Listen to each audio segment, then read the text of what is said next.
What up, what up, what up? Sports fans all over the world. It's your boy, MacDaGiantsFan. I'm here with my guy, Adam Costas.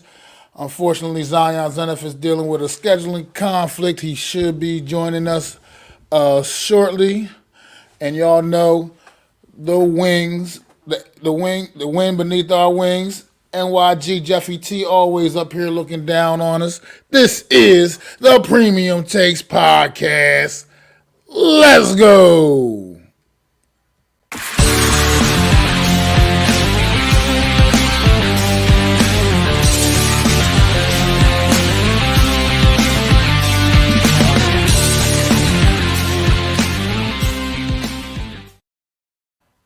Hey, I'm sorry. I wanted to right from the door. I'm sorry if I came in kind of a little lazier than usual, man. It's been a long day. Man. This is adjusting to this new time for the Premium Takes podcast. Friday night, we're gonna be coming at y'all.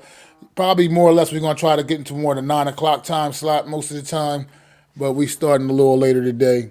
But how you doing tonight, Adam? Man. I'm doing great. It's always great to see your face twice in a week, so that's always fun to have. And let's get it, man. I mean, premium takes. We get to talk about everything, and we know what's the big thing that everyone's most excited about. Big Blue in the Bronx. What's up, man? What's going on, Alex? Man, how you doing, man? Thanks for stopping in, brother. But yeah, man, week less than a week away, man, from the start of the NFL season, man. About to kick it off out in Kansas City, defending Super Bowl champion Kansas City Chiefs hosting the Detroit Lions next Thursday night, man. It's finally here. The football season is finally upon us, man. Get some real football, some real games in. How you feeling about this game coming up next Thursday night, man, Adam? I'm fired the fuck up. We kind of got football in our wheelhouse. All the questions will be answered. Everything will be a go. It'll just be fun. It's always a fun time of year. I'm going to try to take it in more this year, right? I'm going to try to enjoy more games and just try to enjoy the game itself because I think we, at the end of the day, that's what we love, right? You just want to love the game. So I'm excited for another year. I'm excited for storylines are there. Who's going to bounce back? Who's going to be the surprise players? And I can't wait to talk about some of those things in a few minutes. Absolutely, man. I mean, it's the most like it's the most wonderful time of the year for me, man. As a fan of football, just sports in general, football season, the begin start of the NFL season is always the most exciting time of the year for me. I just love everything about football, man. I love the game, and now I'm excited and ready to go. Want to see my New York Giants make some noise this year. But first things first, man. On Thursday night, the Kansas City Chiefs will be hosting the Detroit Lions. This is a great matchup, man. I think to kick the season off, Detroit Lions, upstart team out the NFC. The Kansas City Chiefs, man, have been a juggernaut for the last several years over in the AFC, man. And I think this is two teams with very high powered, high octane offenses, man, that's going to come out there Thursday night, put on an absolute show, man. What do you expect to see in this game Thursday night, Adam? Well, it's interesting that we talk about this game on Thursday night because the Detroit Lions are the media darlings right now. People love what they're doing. And don't get me wrong, I think they're a solid team. They get out the gates, the Super Bowl, defending Super Bowl champions, and I really want to see how they match up. I don't think they're going to win the game, but you want to see how you match up against the best team, and what better way to do that than playing the Kansas City Chiefs on Thursday night in their building in Arrowhead Stadium. If everybody look, if everybody wants the Lions to be believers, if they upset Kansas City, you might have to take them seriously. I mean, I agree. I mean, I think they do have a legitimate shot to go in there and potentially pull this off. I mean, just because of what you know they're capable of on offense alone. You know, this team can really handle their business. They can go out there and compete with the best of them offensively, man. And defense is coming up, man. They got Aiden Hutchinson coming off of a great rookie season, and they got a couple other guys on that defense. One of the best offensive lines in the league. They also had the Detroit Lions, man. Jared Goff coming off of a great season. They got some decent receivers out there. And I think this team can go out there and they can definitely score points with the Kansas City Chiefs. Now, the one thing this is the Chiefs we're talking about here, a team that's been dominant over the last couple of years out in the AFC. And they're also in Arrowhead Stadium, which is one of the hardest stadiums to go to and play in, man. So as a visitor, so that's one thing that the Lions don't have going for them. But at the same time, I wouldn't be stunned if the Lions went in there and maybe pulled off an upset, man. I think they're definitely capable. I think they do have something to prove. People starting to believe in this football team. I mean, they're my favorite to win the NFC North this year.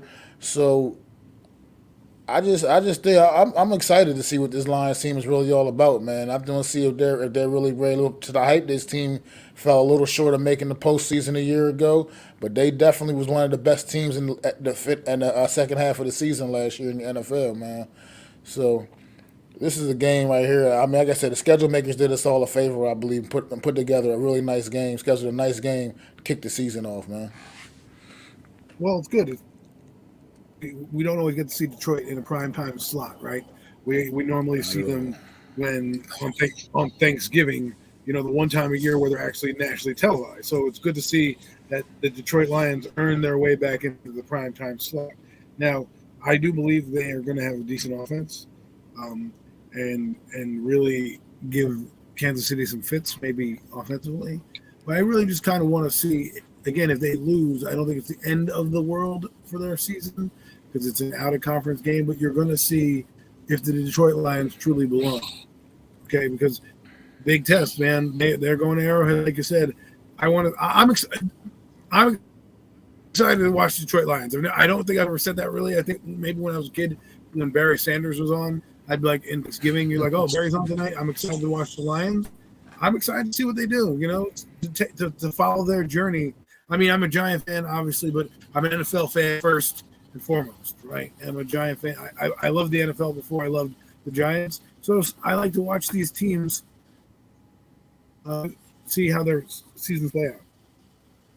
Absolutely, man. Like you said, the Detroit Lions is one of those teams I'm kind of excited for to see this as well. Like you said, obviously I'm a New York Giants fan, but the Detroit Lions is definitely one of those teams I wanted to keep my eye on this season. See if they're for real, man. This has Didn't been they a go like franchise 8-1 that's, down the stretch or something like that? Something crazy? excuse me, Didn't they go 8-1 down the stretch or something like that? They won a lot of something games. like that. They were one of the best teams in the league the second half of the season last year straight. They had a very impressive record of kicked our ass last year when they played the New York Giants, Oh my for damn god, sure. man!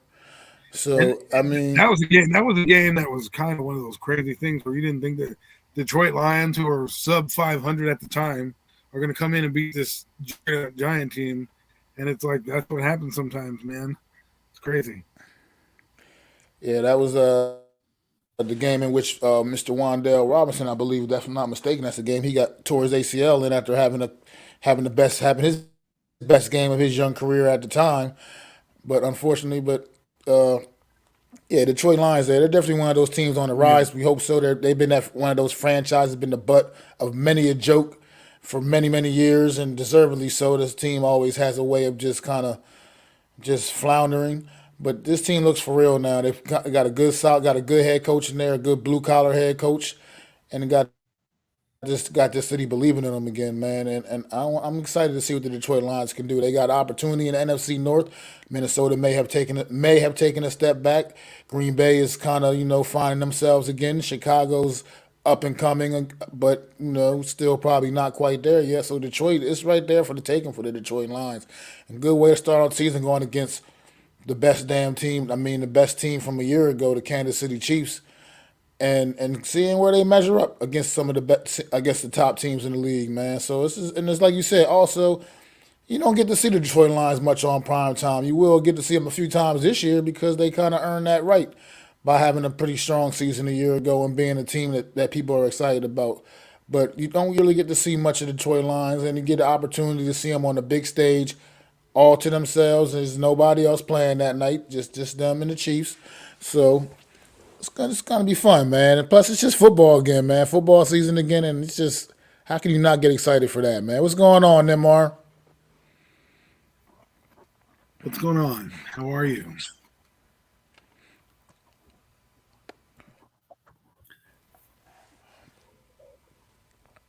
Well, you're right. The Detroit Lions, again, they have some of the teams that we want to see. Getting into the Lions, let's overall talk about some of the things that we're really interested in the regular season, not just Detroit. We have a lot of other games, but being that we're going to preview those games next week's show, please tune into that. You'll see some spoilers, some fun stuff we have uh, for that show. We're going to do some over-unders, some things we want to see, maybe some storylines we like, and kind of guide you in your NFL journey as you unwrap your gifts of the new year. Yeah, absolutely, man. First things first. Then I mean, who you expecting to kind of like be that sleeper dark horse team this year, like a team that kind of rises from the ashes a little bit and comes no one's expecting much from, but they may come up and sneak up on people, man. Well, there's kind of one on each conference. I'll start with the NFC first. I think it might be the Green Bay Packers. Like we sit here and we say Jordan Love stinks and all this stuff, and we really don't know because he hasn't really played much. And what if he just has to be competent enough, right, to keep in the race? Remember, they were one game out of the race last year. I can easily see them make the playoffs this year on the back end. 3 teams out of the North. Who knows? They didn't do much last year. They're not much to them this year. They're kind of a dark horse for me for the playoffs. Now, the AFC side is kind of interesting. The team I'm looking at is not really a dark horse, I would say. They have dark jerseys, and that's the Pittsburgh Steelers. I really like what they're doing. I can easily see them beating the Ravens and being either number 2 and possibly even beating the Bengals if Joe Burrow is slow out the gate. So, I think it's interesting to see, and I think those those are the 2 teams I'm intrigued to watch this year. Good stuff. Good stuff. Yeah. Those are good choices. Good choices. I'm gonna go a little different. I think the Washington Commanders Wow. are a team to watch out for, man. I still think this team can do some be a dangerous team, make some noise, man. I think if you sleep on them, people you're gonna find out, man. You're gonna find out the hard way, man. The Washington Command, because Sam Howell's, like I said, it's a lot of unknown with him, and it is going to depend a lot on Sam Howell and how he can command, no pun intended, how he can command this offense. But but Well done. but at the end of the day, man, this team has a solid defense, a defense that is to be respected, and they have some good pieces offensively, man. They have some good weapons that I think not enough people talk about, man. One of the best receivers in the league, and Terry McLaurin. They got a couple of good, decent running backs, not necessarily all world guys, but decent guys that can make plays, capable of making plays. And they just they got a good solid coaching foundation, man. Bringing over Eric Bieniemy as their offensive coordinator, Ron Rivera, Riverboat Ron, definitely a guy that believes in his squad and is not scared to roll the dice in certain situations in games. Sometimes they backfire on them. Sometimes they're successful, man. And I think this team could be a dangerous football team, and they're one to watch. And they could be that sneaky team to sneak up on people. And if things flow the right way, I'm not saying they're going to go out there and win the NFC East. With obviously, when you got Eagles and Dallas, obviously in that division, and I mean the Giants as well. But Eagles and Dallas are obviously at the top of the division as far as right now on paper. But I think this team can definitely make some noise if you go out sleeping on them, man. In the NFC, and as far as the AFC, man. I'm gonna go with one that a little wild card, and I felt a little stronger about this prior to some of their injuries they've been dealing with through training camp. But I'm going to Denver Broncos to rebound, man. Bringing in Sean Payton as their head coach. Coaching matters. I've been keep preaching that coaching absolutely matters, and I think that was a lot of this team's issues a year ago. Russell Wilson, I still believe, is a talented quarterback in this league and can get the job done. I'm not. I don't believe in. I think last year was a total anomaly of how poor he performed. I think it was a reflection of just bad morale with the team in general. I mean, obviously they got rid of Nathaniel Hackett as a head coach. And I think Sean Payton's going to come in and clean a lot of stuff up, man. I think they're going to weather the storm, some of the adversity they're already dealing with. this past off season with the receiver, with the injuries to the receivers and whatnot. And I think this team is going to be competitive in the AFC West again. And I wouldn't be surprised if they finish if they can sneak up there and possibly finish even second place in that division behind the Kansas City Chiefs. Man, I mean, I'm not trying to disregard the Chargers. Obviously, I know they're a good football team. But I just think this Denver Broncos team could also be sneaky good because this is, once again, like I mentioned with the Washington Commanders, this team is also a team with a more than capable defense as well. And Russell Wilson is a proven commodity, a future Hall of Famer, and we know what he can do, man. And I think last year he will prove that last year was an absolute anomaly, and he is just not. He is still very much a top 10 quarterback in this league, which he's fallen off of pretty much everybody's list in that when they're listing when they're breaking down their quarterbacks, all of a sudden Russell Wilson all of a sudden he's not even a name people mention anymore. But I think he's gonna turn things around out there in Denver and prove why they traded so much to get him. So I do like the Denver Broncos out in the AFC this year, man. You brought up an interesting point about the Denver Broncos. The AFC West and the entire AFC is stacked. Like every division is going to be fun to watch. It really is. I mean, you can go division by division: the AFC East, the NFC, the AFC North, the AFC West. The AFC South. Everything. Maybe not the South as much, but 3 out of the 4 divisions are going to be fun. Absolutely, watch. They're going to be must-see games flexed into the primetime spots because those division games are going to be big. I mean, you got the AFC East. All those teams are fighting for the playoffs. 2 out of the 4 teams Super Bowl teams. In the AFC, the AFC West, same thing. You have the Chiefs, and then everybody else. And the Chiefs are the Super Bowl. Everyone else fighting for the playoffs. Maybe not the Raiders as much, but you never know. They have a Jimmy Garoppolo, competent quarterback. And then you have the AFC West. I mean, the AFC North, where you have the Bengals, the Browns, the Ravens, and the Steelers. I mean, we're not even talking about the Browns, but for all we know, Deshaun Watson bounces back. Remember, he had 4,800 yards 2 seasons ago, right? So who knows what happens? You're right. I mean, Cleveland Browns is another team right there. You're right. That with a more than capable quarterback and a lot of other nice pieces on that squad. Well, a very well coached football team. That's just a very tough division. That is, the AFC North is a very tough division, man. That's going to be some interesting football up in there too, man. I mean, it's got a few good divisions. You go around the league. You look around the league. You got the AFC North, the AFC East. I mean, look, our division, the NFC East. I mean, people don't give the NFC much credit, but the NFC East is a very competitive division once again. And it's just quite a few these divisions, man. They're going to be very competitive, and they're kind of up in the air a little bit. Things fall the right way. You just never know how things are going to shake in those divisions, man. But let's talk about Joe Burrow a little bit, man. He's back practicing with Cincinnati Bengals, man. How do you think they're ready to potentially go out there and kick that door back in and maybe make another Super Bowl run? The Bengals, as my friend eloquently pointed out, are my second favorite team in the NFL. So yes, I think they have a chance to do that. I love Joe Burrow. I love what he can do for the team, and they are not the same team. You want to talk about franchise quarterbacks, right? And everyone talks about guys getting injured and the guys replacing them. They're like 2 guys, maybe 3 guys in the NFL where their teams go absolutely nowhere without them. I would put the Chargers, probably the Chiefs, and the Cincinnati Bengals.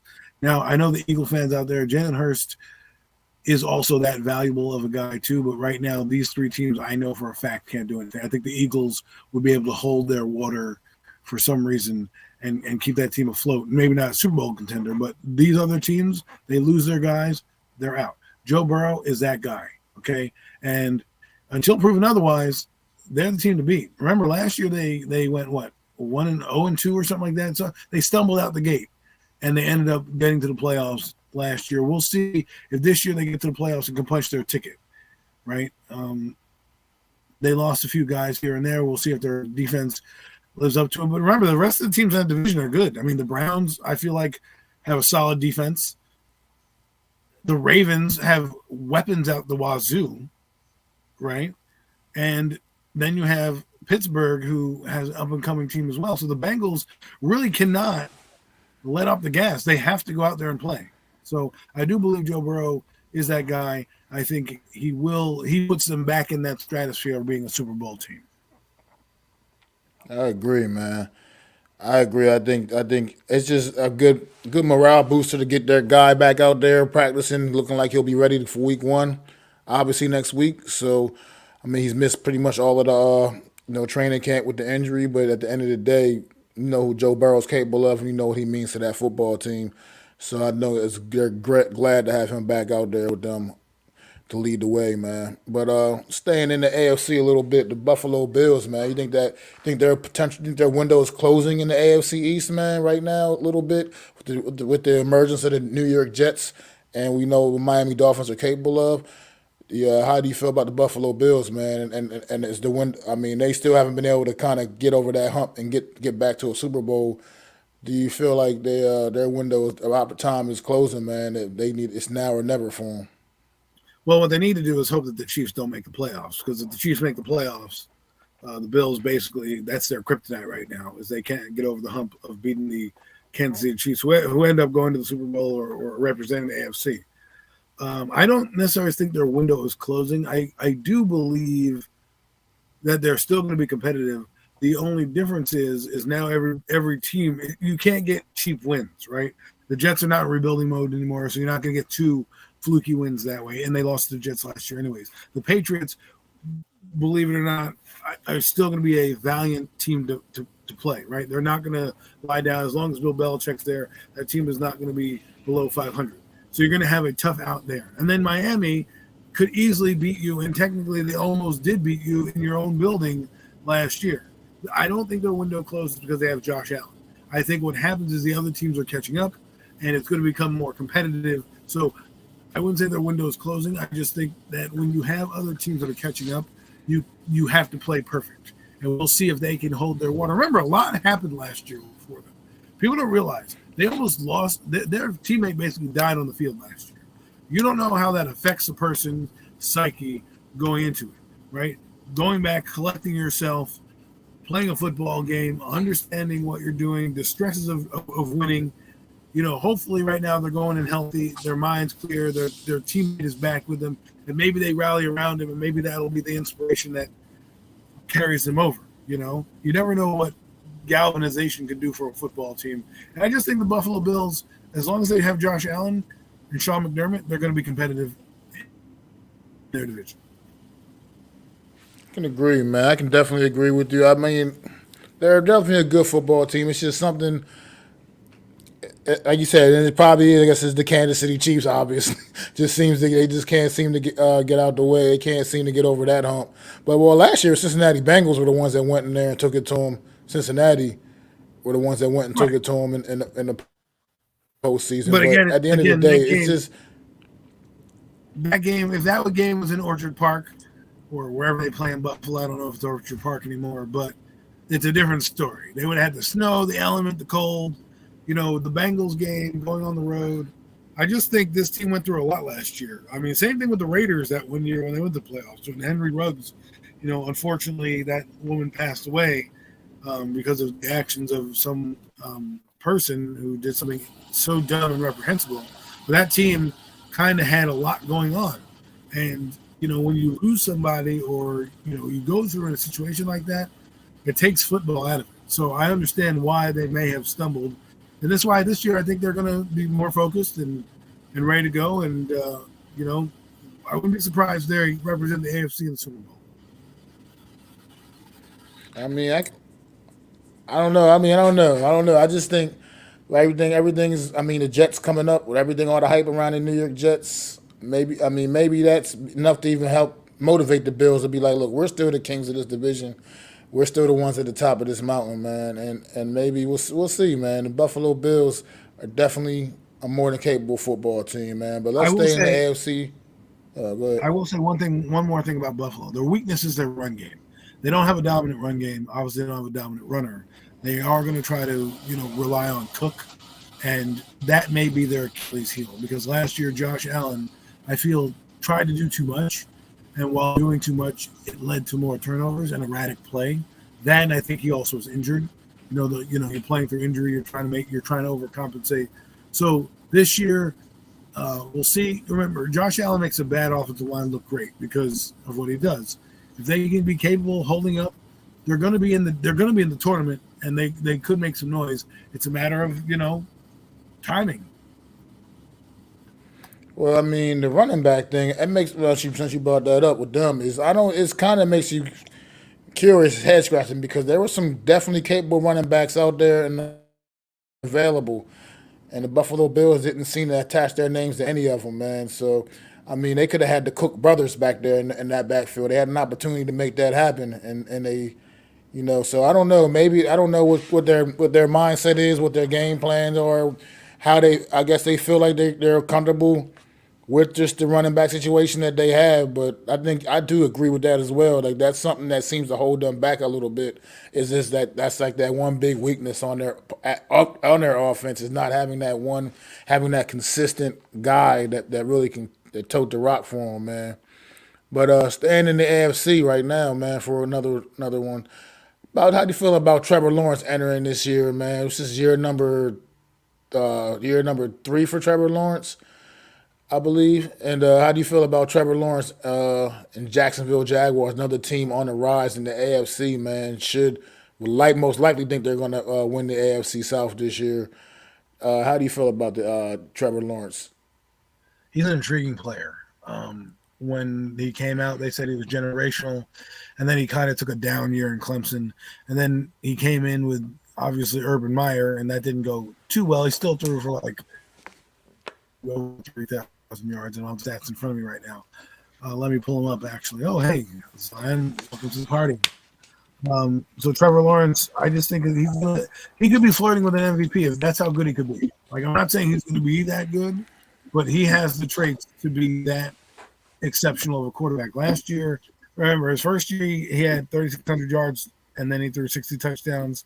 And then Doug Peterson came in, and he threw 4,100 yards and 25 touchdowns. I only think he's going to get better in year 3. I think he's going to make his ascension to being in the top 10 of quarterbacks. Even here, there's a headline right now. This is Trevor Lawrence. Doug Peterson is the real deal, and we'll see if he can come over the hump. Remember that it's hard to come back from the 5 interception game that he played in the playoffs, right? Not many quarterbacks can do it. He still found a way to win that game. That shows a lot out of that guy, and I think he'll be flirting again with top 10, maybe even top 5 if he plays that well. I can see that. Zion, welcome aboard, Zion. And What a fan. we're talking about Trevor Lawrence, man, Jacksonville Jaguars, man. How you feeling about Trevor Lawrence, man, entering this year as Jacksonville's team on the rise in the AFC? How you feeling about the Trevor Lawrence, man? I'm really I wouldn't say super high on Jacksonville, but I would actually say kind of high because outside of let's just say the Chiefs in order, the Chiefs, the Bengals, the Jets, the Ravens, the Dolphins, the Browns, the Jacksonville Jaguars is right there in the mix. Reason being, Justin Lawrence, Trevor Lawrence, you know what I'm saying?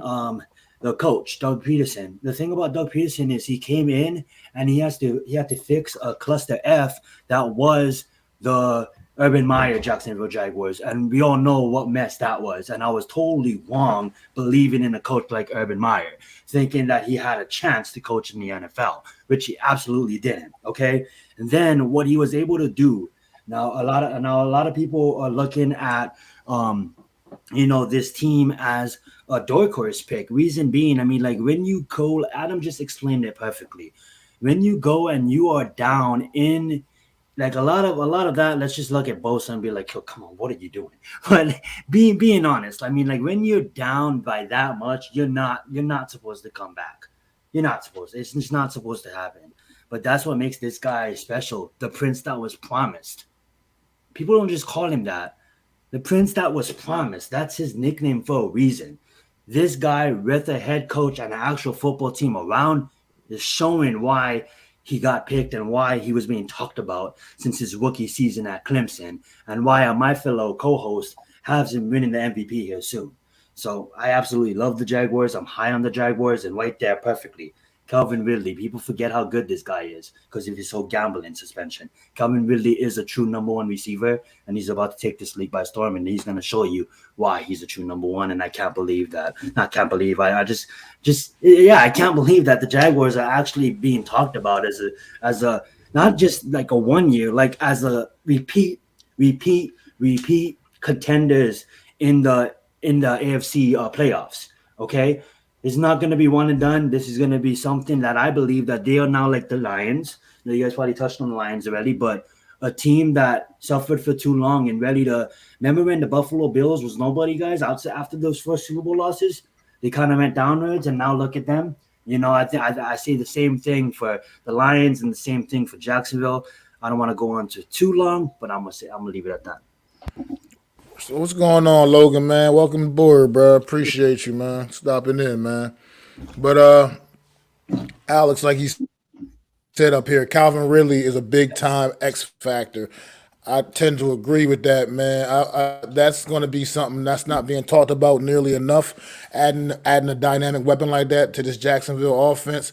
I mean, I know we didn't get to see him last year because of the suspension, but at the end of the day, we know what Calvin Ridley is capable of, man, and that's going to be a big difference, and that's going to help. It's going to definitely help Trevor Lawrence out immensely. And another thing you were touching on, Zion, like you were saying with Doug Peterson, man, like it goes back to once again what I keep saying: coaching absolutely matters. It just does. I think people don't put enough emphasis on it, man.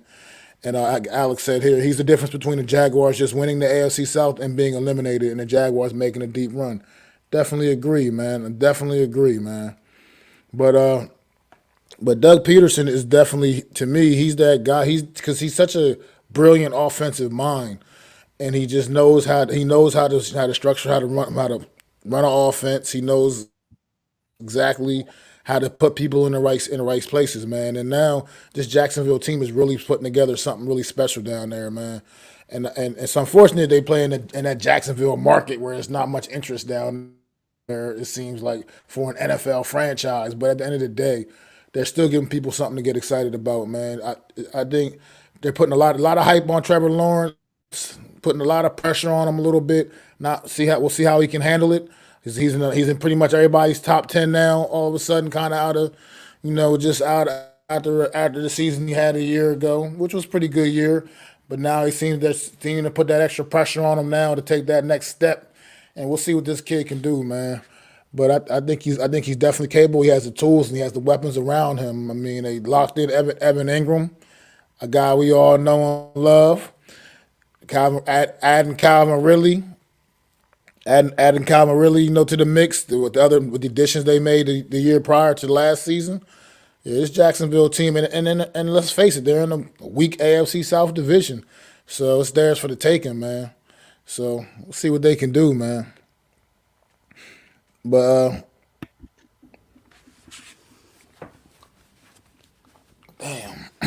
excuse me, sorry for a second. You good there, buddy? Oh, you good. You recorded. I did pull up after you take, if you can pull up what I shared right now. You don't just do that. Just bet any team, right? So there's talks of the town that they are gonna build a new stadium in Jacksonville, and it's just gonna be like this whole sports complex to bring more people to the city, and then hopefully more events. But say if they didn't have Trevor Lawrence, they don't do this. They don't do this massive upgrade. They don't do. I know a lot of teams having stadiums coming being built, but I mean, like if they're not a real contenders, you don't build the stadium. You know what I'm saying? Exactly. I This agree. team was on the verge of moving to London, and if Trevor Lawrence brings a championship home, or they do good, remember, like people forget the Jaguars when they first came out in 96, 95, pretty good out the gate. Okay, with Mark Brunell and that defense, Tony Brackens and Kevin Hardy They and all made that the stuff. they made the AFC Championship game in their second year in existence, if I'm not mistaken. Almighty Yes, I finesse. think they went twice. They also beat that Miami team that they blew out Miami. Dan Marino, I think it was his last year of his career. And I think in '96 they went to the playoffs. Marino wins their first game. They go to Jacksonville and get absolutely obliterated. So they had some history. Then I think it was Jack Del Rio comes in, and they get them into the playoffs with Byron Leftwich, and not Byron Leftwich, David Gerard, and they kind of win some games. They stole that game from the Pittsburgh Steelers in the playoffs, right? So they had some success. And now, finally, they've got a coach who's gotten them from being a rudderless team to back in the picture. And like Zion said, you don't build a stadium like that. And if Trevor Lawrence can deliver on some wins and some big-time moments for this Jaguar team, they won't be going anywhere. That's right. Good stuff, man. Let's move over to the NFC a little bit. Talk about a guy, man. See, you expecting out of this to see from maybe the Seattle Seahawks, Geno Smith in particular, man? You think he can duplicate the magic that he had a year ago when he was comeback player of the year? Or do you think Geno Smith kind of goes back and goes back to the Geno that we all kind of knew prior to a year ago? I'm going to Go ahead, Adam. I'm going to say Geno Smith kind of, I wouldn't say comes back down to earth, but doesn't have to do as many things. I think their defense will be a little better. Their offense is pretty good, and like Jared Goff, sometimes you need a chance, and maybe he's found the right fit. And coaching, like you said, matters, and maybe he can do wonders. I don't know, but if he's half as see, the real Geno Smith came out in the playoffs against the 49ers. He wasn't the dynamic player. He did put up some stats. He was okay, wasn't great, in terms of his overall play. But we'll see. I mean, I can't say he can't duplicate it, but they did give him a big contract for a reason. So they're anticipating that he gives them at least those numbers with that team, especially with Jackson Smith and Jigba. I know he's injured, but that wrist injury will probably be taped up. He'll probably be back by week 4 or 5. And then again, they're off and running. So, and their defense got better, exponentially better.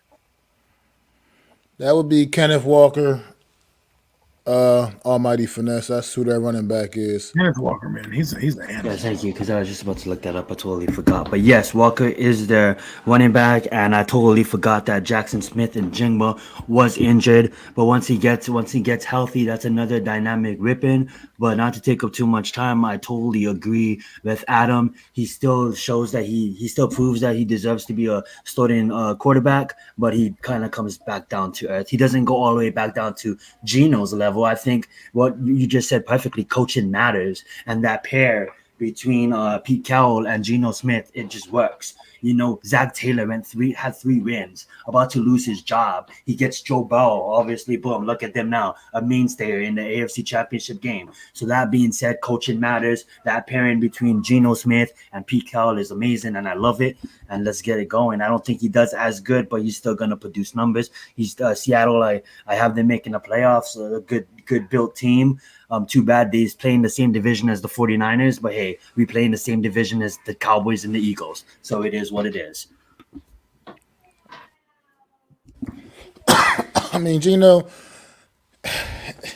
is he's a character, man. I don't know. I really don't know what to expect, man. I'm hoping for the sake of one of my fantasy teams, I'm hoping that he stays exactly where he was a year ago. I mean, he has the weapons all around him to get the job done. I mean, but at the end of the day, it's hard for me to put faith and total trust in Geno Smith, man. But at the same time, maybe he's been humbled at this point of his career enough where he went out there, backed up Russell Wilson for a couple of years out in Seattle, and maybe he's figured maybe the light bulb has really truly come on for Geno Smith, man. You didn't really get to see much of him in the preseason. And to think this is the guy, Mac, we benched for Eli Streak.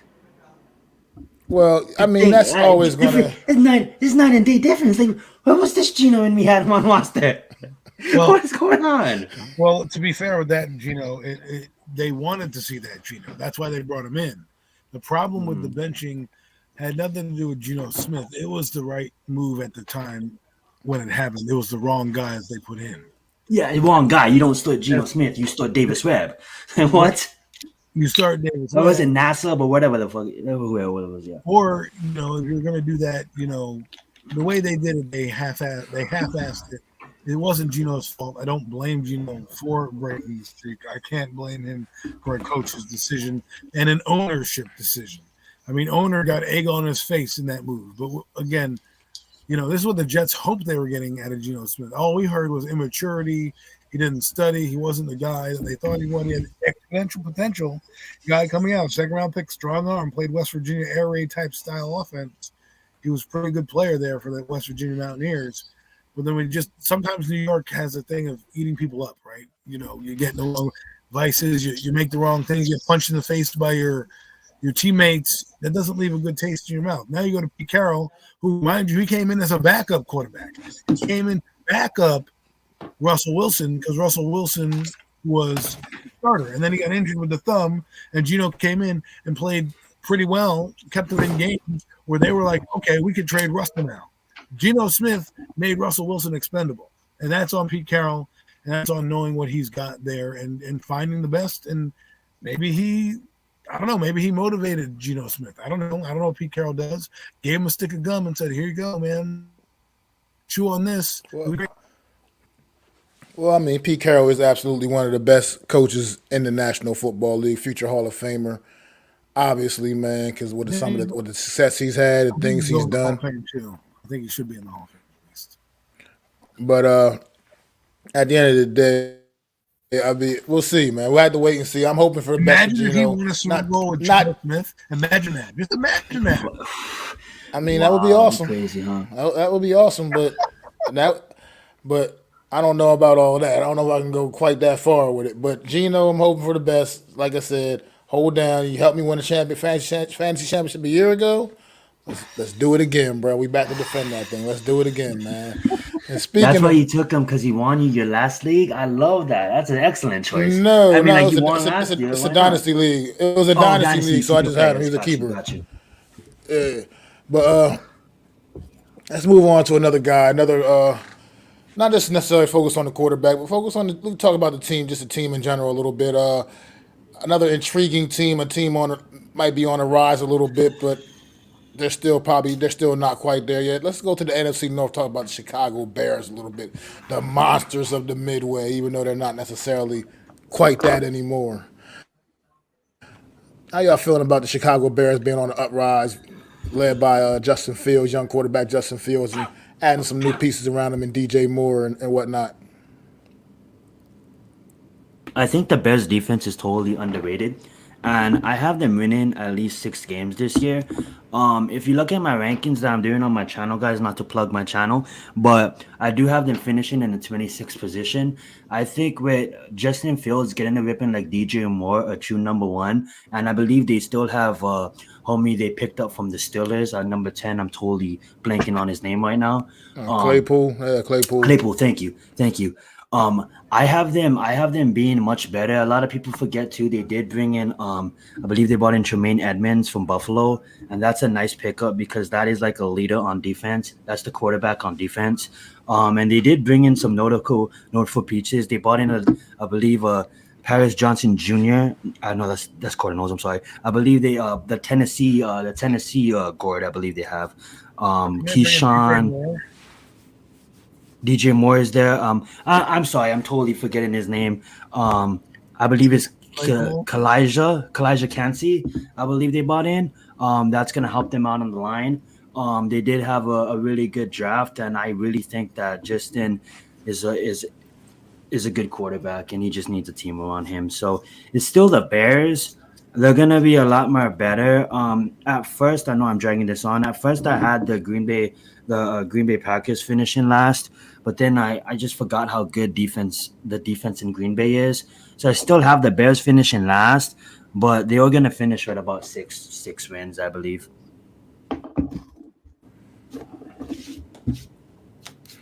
Logan brought up in the chat, man. Don't forget about Darnell Mooney out there, another capable weapon for Justin Fields, man. I think the fact that you added DJ Moore takes that pressure off of Darnell Mooney to have to be that number 1 guy. And I believe that does open the game up for him as well. Darnell Mooney is this very capable guy. He's capable of making some big plays down the field for you. And I think that's going to be something. Justin Fields definitely has the arm talent and has the ability to get the ball out there, man. It just needs that offensive line to hold up. That's their biggest issue in Chicago Bears is something we can relate to as Giant fans is that offensive line trouble, man. Is can they protect Justin Fields, keep him upright? They still looked a little shaky, a little dicey during the preseason. So we're going to see what they can do to, weather that storm throughout the season as the season gets kicked off. But how do you feeling about the Chicago Bears, Adam? I think they'll be a fun team to watch. One way to mitigate bad offensive line play is to roll your quarterback out. Okay, so if they do that, they'll be able to see. He'll be able to see the field and throw and use his legs and be able to get out and be a weapon. Also, his ability to elude the rush is going to be key here. He is a fantastic runner, but can he turn some of those runs into deep passes where he kind of buys time as opposed to running downfield? We'll see. A lot of people don't like to buy time anymore. They get scared and they want to run. One of the best buyers of time that I've watched, who was a pain in my ass for many years, is Tony Romo. Because Tony Romo never ran to get a first down. He just ran to find an open space so he could reset and throw the ball downfield. So I feel like if Justin Fields can kind of elude some of the rush and reset and go downfield, you're going to see a lot of big plays from him and DJ Moore. Hey, Adam, can I just say this real fast? You've been loving your Dallas quarterbacks lately, huh?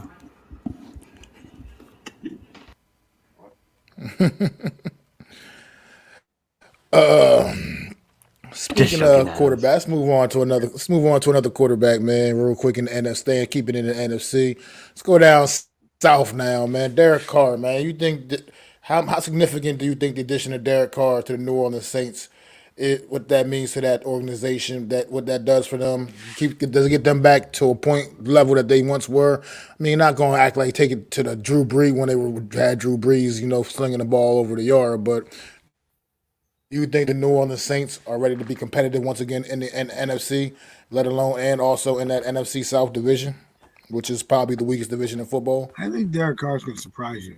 I think he's never played in the dome in his career.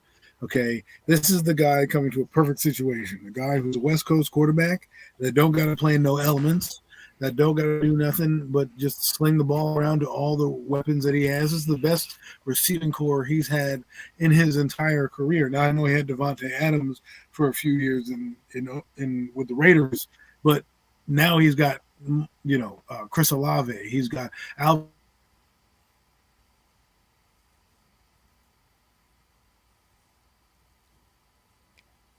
I think he's having some communication problems. I'll begin where he left off, and he'll come back in. I mean, this guy absolutely has a great receiving core. He is Michael Thomas. The reason why I closed my eyes there when he said Derek Carr, because I thought he still played on the Raiders. I forgot he left and he went to the Saints, because I think if he was on the Raiders, it's a dumpster fire there. But as far as the Saints, a lot of people forgot. One of my favorite, I know I'm a big fan of Tony Gonzalez, but one of my favorite tight ends watching growing up is Graham. And guess what, guys? He signed back and he made the roster. So, yes, Graham is back with the Saints, Jimmy Graham, that is. And I'm just so happy he has another target. Now, let's see. I know they have a lot of other tight ends that they're probably going to work on that roster. But to see Jimmy Graham as another target, to see a healthy Michael Thomas. Now, I know a lot of people probably wrote Michael Thomas off the ship. Don't even care about Michael Thomas. But guess what? Michael Thomas is healthy. He's still a dynamic rip. And if you still respect OBJ, you have to kind of somewhat respect Michael Thomas. And that defense, one of the best front seven in the NFC. Definitely top 10 in the NFL. To think about the Saints, Max said it perfectly, who's in their division. You know what I'm saying? Outside of the Falcons, that has a potent offense. Red Robinson, we'll get into that. The boys maybe already covered that. And with the defense that they're building over there in Atlanta, I kind of turned my picks around. I had Carolina running off with the races in this. They don't play in the division. But yeah, they do. So I had Carolina running away with this. But honestly, now it's a race between the Saints and the Falcons, if you ask me. And Atlanta and Tampa. My bad. Carolina's not even in this division. But That being said, though, I'm gonna pass the mic to Mac, and I back to Adam. Hopefully, his communications is back, but it's really between the Saints and the Falcons in this, and I think the Saints has put a better team put together, like a better roster. If you ask me, go ahead, Adam, if you're back. Sorry about that. So Derek Carr is the best quarterback the Saints have had in a while. I think he stabilizes that team. Um, I think last year their only downfall was their quarterback position. They had Trevor Siemian and Taysom Hill and Jameis Winston all starting on that team. I think Andy Dalton even came in. I think Andy Dalton was there. And Andy Dalton, Yes, he was. we all know is a backup quarterback. And Andy Dalton played well enough for them where they were flirting with him being the starter. They could Derek Carr, I believe, is better than that guy and is coming off a season where he wants to prove it. And again, he's in the dome. You know what people do? Well, you know what good quarterbacks do in the dome? Look what Kirk Cousins did. Kirk Cousins hasn't played outside in years, and it just makes him better. So I think the Saints, who don't have much to worry about in the South, I mean, I do think they'll be competitive because it's division games. Everybody's competitive. But I think they're going to win the South. That's what I believe. Do you think they have what it takes to compete in the NFC period in general though? Like going, how do you feel about them just You competing? mean Because as a I feel like contender? I agree. Yeah, I mean I agree. Because I agree they're going to win the NFC South. I think that division is like I said Not the that weakest hard. division in football. But I just how do you think this team? Do you think makes this team ready to compete in the NFC as a whole, like the whole in the conference, like make an actual deep playoff run? Um, I could see them beating. I could see them getting being sneaky good because their defense, people forget about, is still run by Dennis Allen, and they were pretty good last year, even with a bad offense. So if you can take that offense and just make it, mediocre,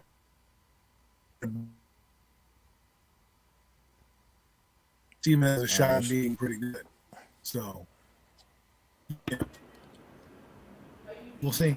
I think the winner of the NFC South will come out with a losing record like last Like I year. said, Hopefully he can fix his audio issues. I'm gonna pass the mic over to you, but I'm gonna just say this real fast, Mac. I think the winner of the South will come out with a losing record and absolutely get demolished against whoever they play. Because I have the Lions demolishing them. I have the 49ers demolishing them. Not demolished. I have to be respectful. I have the Lions beating them. I have the 49ers beating them. I have the Seahawks beating them. I have the Eagles beating them. I have the Cowboys beating them. I have the Giants beating them. I have the Vikings beating them. So make the playoffs on a losing record and get eliminated in the wild card. We'll see. Damn, we'll see. I mean, I don't know. I don't know if it'll be quite as bad as all that again, but we'll see. We'll see, man. I think this team definitely is going to be the best team in this division, and I think that Derek Carr gives them that respectability to go out there and compete in the NFC conference, man, in the playoffs. I think Michael Thomas is going to be a big beneficiary of Derek Carr coming there. I think he might not get back to the same form where he was at a few years ago when he set the record for receptions in the season, but at the same time, I think he'll be a respectable receiver once again. He'll be once again known as a top guy. He'll get back to that level again of being one of the top guys. I think Derek Carr will definitely add that dimension back to that offense. I think he'll come in, play, and it just make a lot fewer mistakes than the guys that's been there the last couple of years. Like Adam was mentioning, man, Jameis Winston just throwing interceptions all over the place. I think so. I think Michael Thomas will end up benefiting big time. The other, some of like you said, Chris Olave, the other guys they got, young talented receivers they have. They still have that Callaway guy that's capable of making big plays, taking the top off of defenses, man. So I think this team could end up being one of those kind of sneaky fun teams to check out down there in the Shaheed NFC Rashid South. Rashid or whatever his name is. And I wouldn't be shocked if they just ran away with the division, man, down there. But we're talking about the Atlanta Falcons as well. You brought them up a little bit, man. How do you feel about the Atlanta Falcons considering they went through the preseason? They didn't really, and they seem like one of them kind of teams that has a little bit to prove, a little bit to show, and yet they didn't really show much in the preseason. They kind of rested their players a lot more than I would have than you would expect for a team like this. considering they're so young and unproven quarterback, but they went the route of resting the guys throughout the preseason, man. How do you feel about the Atlanta Falcons? Yeah, absolutely. Absolutely like the Falcons' offense. I think the Falcons will have if Riddler, right? I keep on calling him Riddler. If Desmond has like the season I think he's gonna have. Like at first I wasn't too high on this kid, and then I looked at who he has on offense, and not only weapons. I'm talking about the line. Let me pull up my notes real fast because I did write his name down, and now it's not coming up. But they have one of the best left guards in the whole NFL.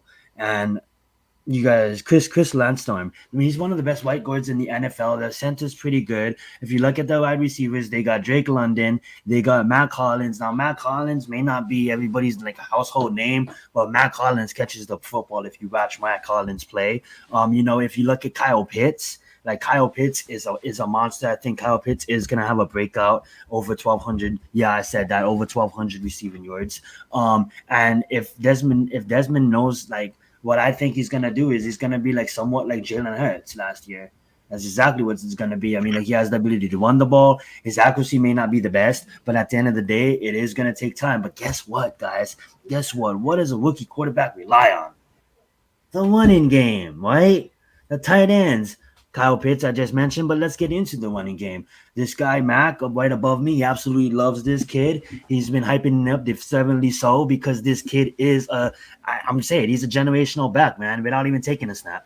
Bijan Robinson is legit, man. He's legit. I didn't like that they didn't play him, but I get it. I think Arthur is a really He did play in the coach. one game. He played in the one game A during the little bit, right? preseason. He played a little bit, but I wish he kind of played more, but totally understand the thoughts behind it. And Tyler Aguilar, I mean, like that guy is a number one back on a lot of other teams. You know what I'm saying? So two running back set, and don't want to take too much time because Adam is back. They have AJ Terrell still on their defense. They have Grady Jarrett still on their defense. They got Jesse Bates from Cincinnati in the offseason. I mean, like they got Calais Campbell from the Baltimore Ravens. I mean, like low key, the Falcons is building a kind of a under respect, like scary, not scary. Ain't nobody gonna really get scared of the Falcons defense. But guess what? Nobody knew our defense last year. Nobody knew our names on our defense last year other than one or two. And look what we did, right? So I think it's going to be a battle between the Saints and the Falcons. I think the Saints have a better roster overall, but I think the Falcons have one of the best offenses in the NFL if everything goes according to plan. They have one of the best offenses in the NFL. And if Drake London takes the level that he could take, ascend on one more, get a little bit more better, then we'll see. Yeah, we're talking about the Falcons, Adam. I don't know if you heard. We were talking about like, how they kind of was a team like this young team. They didn't really play much to get to see too much of them in the preseason. For some reason, they felt the need comfortable enough to rest their starters. Maybe the coaches see enough at practice where they just felt like we don't need to see you guys out there and risk you guys getting hurt in the preseason games. But how do you feel about this young Atlanta Falcon team? Well, I think it's kind of interesting they didn't play the young guys. I thought it was kind of a dumb move. I'm a proponent of reps, and the more reps you get, the better. I feel you have more experience, more evaluation, more tape, right? Just like the thing with Sam Howell, they didn't play him in the last game. Granted, he practices with them, but how many times is this guy going to see the field? He started one game last year. Desmond Ritter started 6 games last year. I would want to see him with the new guys. I understand this, playing for healthiness because of what the NFL does, and I get it. A lot of teams, every team basically is mediocre. That's why they're all fighting for playoff spots, right? So it doesn't matter if you could have a great season one year and a terrible season next, and then bounce back and have another great year because that's just the ebbs and flow of the NFL and how they're built. So for me, I would have gotten Desmond Ritter in there. I don't know what Desmond Ritter is. I like him. I think he's a big quarterback. I think he can help out and do some things for that team. But will he? I don't know. I don't want to say take the next step, but will he be competent enough to navigate this team? Again, these quarterbacks these days don't have to be big time guys. They can be these game managers. You're going to see them all over the field now, because if you're a game manager, the term that they like to use is win with, not win because of. If I can win with this guy, and not not a guy that's an elevator, we can get to the playoffs. So and in that weak division, they just need competency. They just need to be competent. Marcus Mariota was on their team last year, and they were in games, and Marcus Mariota threw them out of games just because of incompetency. If Desmond Ritter doesn't make those turnovers, do they get to the playoffs? I don't know. But again, they have a good chance. It's wide open down there. We all believe the Saints are going to win, but you never know. You don't know from year to year. I think that's what makes the NFL so good and such a great game, is because there's always a team that comes out of the ashes. Giants came out of the ashes last year. We think the Jets might come out of the ashes this year. Who knows? Maybe a dark horses. Maybe you know Baker Mayfield somehow regains his magic and throws it all over the yard with Mike Evans and Chris Godwin, and they go rogue. I doubt they will, but I'm just saying, you don't know it. Well, good stuff, Adam, man. I don't know. I feel like the Atlanta Falcons, man, like you just said, I think when a team built the way they are, I think they're gonna. I think they did their young guys a disservice by not getting them a little more reps in the preseason and really kind of seeing how they stack up in this. I mean, amongst the other teams in the league, man, in general, because it gets real out there this week, man, and you didn't really get to see much of these guys. Like you said, we don't. Like you said, you don't know what Desmond Ritter really truly is. But they do have a young man that I think we do feel pretty confident we know exactly what he is, and we're going to talk about him in a little bit. I know I'll be talking about him in a little bit anyway. We're going to move on now to another segment, man. We're going to start making some predictions here, some league-wide predictions, some talking about some MVP candidates, man. Who you guys looking at this year to kick that door and win the league MVP, man? Start with you, Zion. I drank the juice, man. I drank the Kool-Aid. Aaron Rodgers is going to win MVP. I drank the Kool-Aid. It's happening. This is what's going to happen. He's going to throw 46 touchdowns and less than 8 interceptions. And that's going to be good enough. He's going to be just at 5,000. He's going to hover at about 48.90. Mahomes is still going to probably ball out because it's Mahomes. But it's 3 players in mind. Mahomes, Joe Burrow, and Aaron Rodgers. A lot of me wants to give it to Joe Burrow, but I'm gonna drink the Kool-Aid. I'm giving it to Aaron Rodgers. Give it to Aaron Rodgers. Who you got for your MVP, Adam? Justin Herbert is going to tear the league up. He's going to win the MVP and take the Chargers to the promised land. Justin Herbert is my MVP. Well, those are 2 good choices, fellas. But I'm gonna agree with my man Logan in the chat here, and I think this is the year of Joe Burrow. I think he's just gonna go out there, coming off that injury, get out there, and he's gonna be hitting Jamar Chase. He's gonna be hitting T. Higgins. He's gonna be hitting everybody else on this squad, and it's just gonna light it up in Cincinnati, man. I think Joe Burrow is going to be the league MVP when it's all said and done this year. Because I think Cincinnati Bengals will be the team representing the AFC in the Super Bowl this year. I do think Jalen Hurts will be in the mix, but you said who I want to win, and I want to pick somebody that not many people are leaning on, and that's Justin Herbert. Well, I leaned on him last year. Adam, let's make a bet. Let's make a bet, Adam. If Daniel Jones wins MVP, you get a Daniel Jones tattoo. No, I'm just joking. Don't say bet. Don't say bet. But imagine what? Continue with the questions. All right, so Zion, you got Aaron Rodgers. Adam, you got Justin Herbert. I got Joe Burrow. Apparently, Zion has Daniel Jones, so. I was just trolling. Well, let's go. Let's move on. Let's go to offensive rookie of the year. This could be a unanimous decision right here. I don't know, but I know who I think is going to win offensive rookie of the year. Pretty sure at least Zion's going to definitely agree. Who you got, Adam? I'm curious who you got. Zay Flowers. Whoa. That's a curveball a little bit. That's a curveball, but he looked good in the preseason. He definitely did. And Jay Flowers just going to be balling. That's his mind thought. I like that.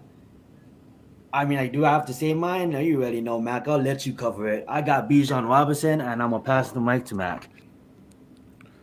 And I'm ditto with that. That man is a grown ass man, and it didn't take me more than a little bit I saw of him in the preseason to know that he is a grown ass man. He is going to be a problem. One Mr. Bijan Robinson down in Atlanta is he's something special, man. You just don't see players like that come around every year. You can say what you want about drafting running back so high. This kid could have easily been the number one overall draft pick. Easily been the number one overall draft pick. He's that phenomenal for talent, and I don't think it's even close. I think he's going to win, unless barring him getting some kind of a major injury. I don't see anything stopping him from being Offensive Rookie of the Year this season. But let's move over to the defensive side of the ball, fellas. Defensive Rookie of the Year.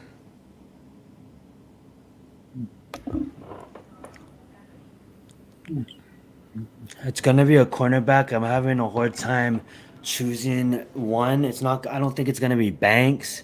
I think it's I gonna know we have a lot of edge. be. You know what? There's so much good players. Let me think about this one.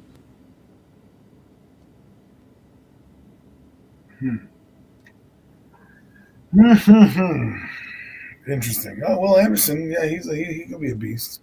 He could be. That's a good choice. Will Anderson. Yes, indeed, Logan. I think I'm going to go Devin Witherspoon, Seattle. Bam.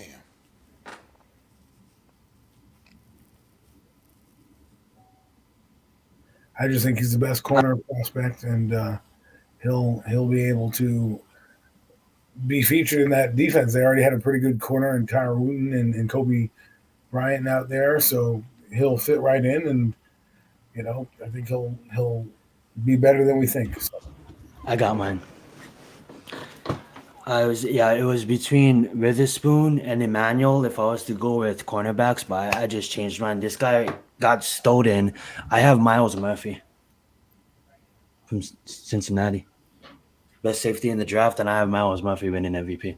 I mean, not MVP, but defensive rookie. I think he's gonna come out there day one and be effective in Cincinnati.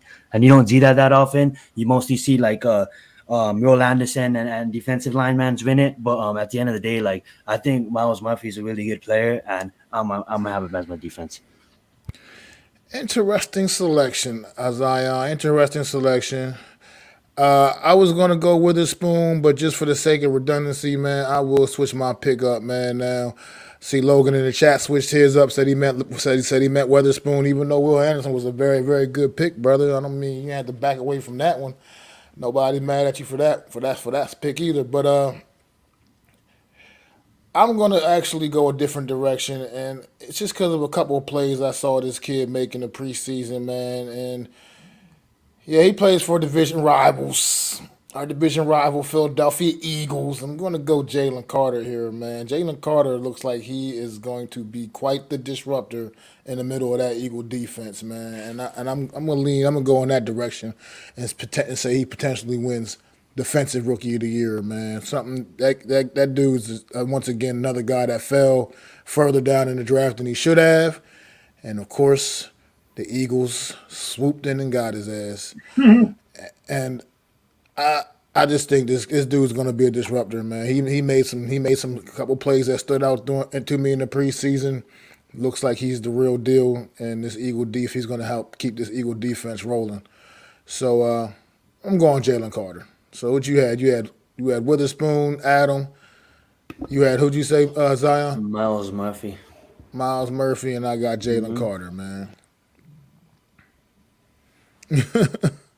So how about sticking on defense, defensive players of the year, man? Who you guys got, man? A lot of good choices out there. Well, I nailed this one last year, by the way. Just I'm gonna throwing stick that with out there. I'm gonna stick with our division. I'm gonna go with the guy with the star in his helmet. And that's Mike Parsons. I think it's gonna be year three. I think he wants to prove to the NFL that he's just that dude. Last year he was that dude when he wasn't in the game. The Cowboys offense did not look the same when he was in the game. It was a totally different offense, and I mean defense. Excuse me. And I think he's going to be that guy this year. He's going to be that guy hovering around, making game-changing plays for that Cowboys. He may not lead the league in sacks, but he's going to lead the league in game-changing plays and just being a presence on the field. Good shit, Adam. Good shit. Who won it Who you last year got, again? son? Who did you have last year, and who won it last year? Nick Bosa.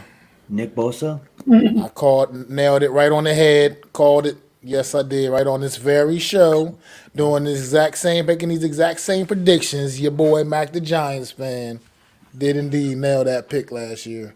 Nick Bosa for Defensive Player of the Year. We're going to have to replay But the show at the end of the year to see how right we are. who you got, Zion? He got hurt last year. I think he's a little bit banged up, but he's gonna get his stuff together. And T.J. Watt is gonna win Defensive Player of the Year. Good choice. That's a very, very good choice. Very, very strong choice. I actually did kind of already announce this on the Real Deal NFC's Roundup on Wednesday. My choice for Defensive Player of the Year. I did. I already mentioned.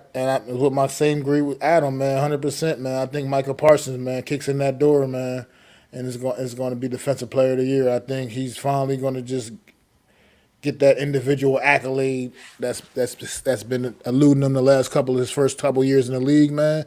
This dude's an absolute monster. He's a game wrecker. He is a stud. He was Defensive Rookie of the Year, I think, his rookie year. And then Yeah, he was. last year he had a lot of injuries that kept him. He played through a lot of them, but kept him out of the game. This year, I just think the thing that I saw him in Dallas camp, I was like, yo, how is this guy so explosive? There was just grass that was just every time he would sprint, it would just it was like clouds of dust behind him. Absolutely, absolutely. What else is there out there? What other awards are there? Is it Offensive Player of the Year? Yeah, there is an Offensive Player of the Year since the MVPs always usually go to quarterbacks, so they got the Offensive Player of the Year as well. I think that was I don't even know who won that last year, but JJ, I believe. Did he know? No, yeah. Wait, let's see. but Offensive Player of the Year, who you guys got, man? Offensive Player of the Year. I have JJ. Justin Jefferson. Interesting. You know what? I'm gonna change it up. I'm gonna give it to Chase. Let me go through. You know what? I'm going to go out on a limb. I'm going to throw this out there because he was Offensive Rookie of the Year last year. Garrett Wilson's going to be the Offensive Player of the Year with Aaron Rodgers. He's going to be an absolute stud on the field, and he's going to be chasing some records next year. I like that. Both of them. I said Garrett Wilson and Christian McCaffrey.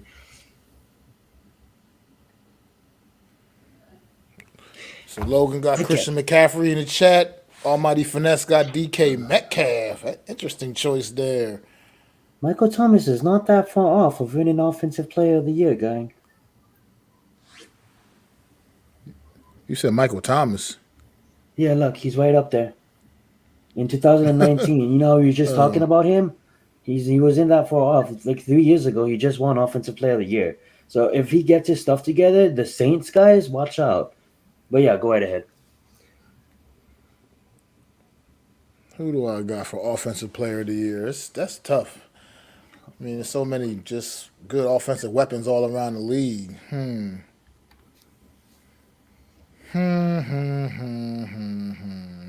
Debo is up there, but they spread the ball around so much in San Fran, and it feels like it's hard for me to just single out any one San Fran player that's going to stand out enough to win that award. What about Derrick Henry? Will he bounce back?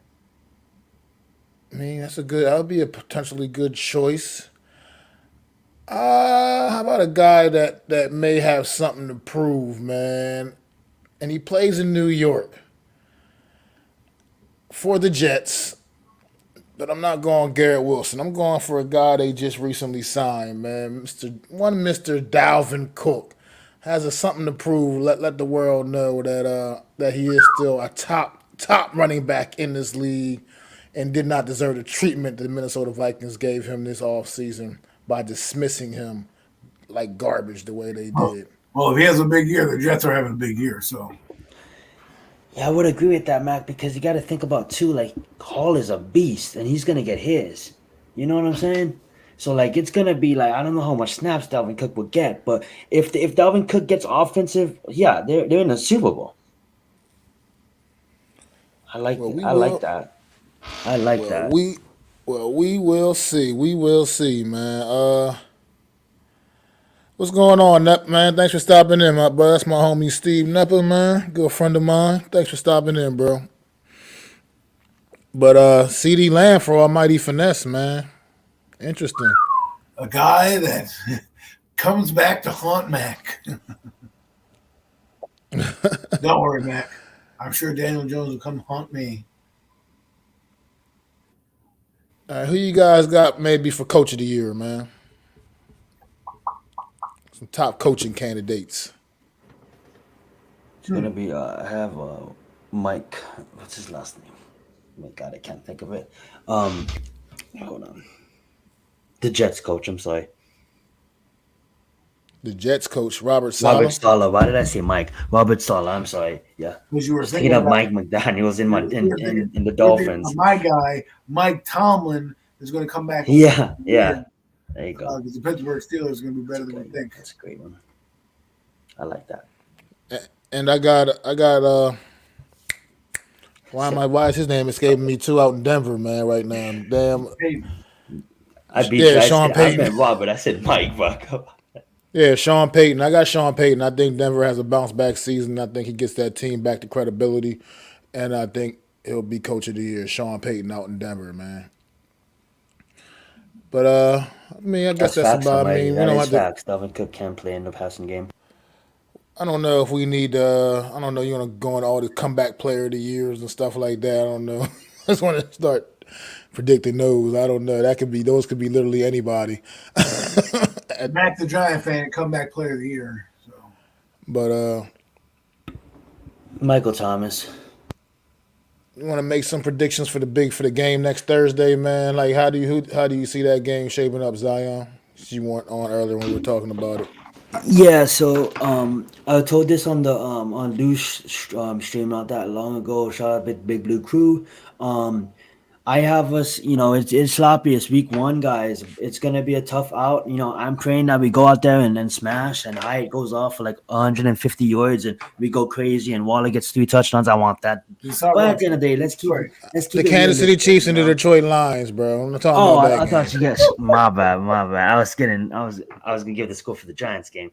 Um, I'm gonna say I'm gonna take the Lions with the 6. I'm gonna bet. I'm gonna put money on the Lions. But the Chiefs are gonna win.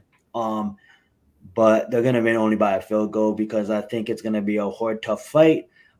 Usually Super Bowl winning teams don't really come out as strong. They usually lose in the recent years. They usually lose. I don't know why I can't talk. Usually lose the opening night and they're facing the Lions. And I was watching you guys when you guys was talking about it. You don't see the Lions on prime time, and I absolutely agree. This team has changed around. I have the Lions making the playoffs this year. I love Campbell as a coach. I love what they're building there. Their offense can score on Kansas's defense like nothing. And I believe it's going to be a close game. I mean, like, obviously, the Chiefs is going to be a way better team, but way better coach team. But at the end of the day, the Lions are hungry. It wouldn't be surprising if the Lions win this game outright. But for a free pick, I'm going to take the Lions. I'm going to take the points, and I'm going to cash in on that. The Chiefs probably have it 28-24 Chiefs. Listen, I want the Lions to win, but I don't think it's going to happen. But it would be the upset of the year if that does happen because the Chiefs are expected to win and have their ceremony. They're hosting, their Lombardi, trophy and dance and all that good stuff. So with that being said, I think it's going to be 35-31 Chiefs. I think it's going to be a high scoring affair. I think it's because of the sloppy nature of the teams and how the offense is usually ahead of the defense. I think you're going to see a bit of a track meet. And I think you're going to see the Chiefs eventually, just take over like they do. They'll just be too talented. I think Detroit's going to be good, and I think they're good for the NFC, but I don't think they're good for the best team in the AFC just yet. And I think they fall, but they don't fall like get blown out. They show you that they can hang with this team, and I think it'll catapult them the rest of the year. But I think the Chiefs are going to win. Yeah, I love that. And before you go, Mac, I just want to say this. I totally capitalizing the Lions winning the game, almost about to win, and like there's like a minute on the clock, and then the Chiefs go down and kick a field goal and win the game. Like I can easily see that kind of scenario, where the Lions have the lead late, and then here comes Patrick Mahomes and the Chiefs, and then they just kick the field goal and end the game like that with a walk-off field goal. And the Lions fans, I mean, like y'all got something scary this year though, and you guys are playing in the NFC. Like that's convenience. I love being a Giants fan because we play in the NFC. That's convenience. But we have the hardest conference in football. Y'all have like the Green Bay and so like the Bears of the world, the Vikings that can't figure it out. Like, come on, Lions fans, I'm rooting for you guys. I'm really rooting for you guys. Yeah, I tend to agree with Adam here. I think this. I do think the Chiefs will end up winning this game at home. Arrowhead's a tough place for any team to go play, but I believe, like Adam said, also it's gonna be a high scoring affair. It's gonna be a fun game to watch. You're gonna see a lot of scoring, a lot of touchdowns. I think I think it's gonna. I think I wouldn't be shocked if Chiefs get up into the 40s here and the Lions are up into the high 30s, man. I think I like a close one here, like 41 to 37, man. I'll say the Kansas City Chiefs pull this off, man, at home opening night, man. I think this is gonna be an absolute marathon, bro. But look to see the Lions showing having an impressive showing, man, in prime time. Like I said, being featured opening night of the season, man. It's a nice stage to be on. Unfortunately, they're going into the champs' house, and I think that's going to be a little too much for them to overcome. But guys, man, you guys got anything else before we get ready to wrap up? Yeah, I'm just gonna say, guys, thank you guys so much for following us tonight. The chat, Almighty, Logan, Stefan, and Max gonna finish it off when he ends the stream. You guys are always supportive of us every time, watching us live, so that really helps a lot. Thank you, Mac. Thank you, Adam, for holding it down and letting me get home. I really appreciate that, guys.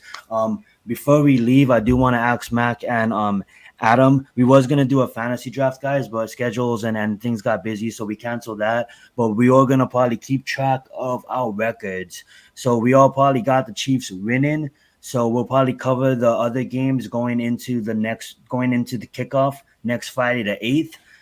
But we'll probably keep track of everybody's records, and I think that'll be a fun little mini game between the three of us, guys, where we all keep track of everybody's records, and then going into the next week, we can see who picked the games right. You know what I'm saying? And I it'll feel be like with fun, a fun Fox little NFL competition. Sunday, who's going to get the Bulldog this week for being the winner? Yeah. They carry like Michael Strahan and Howie Long and all.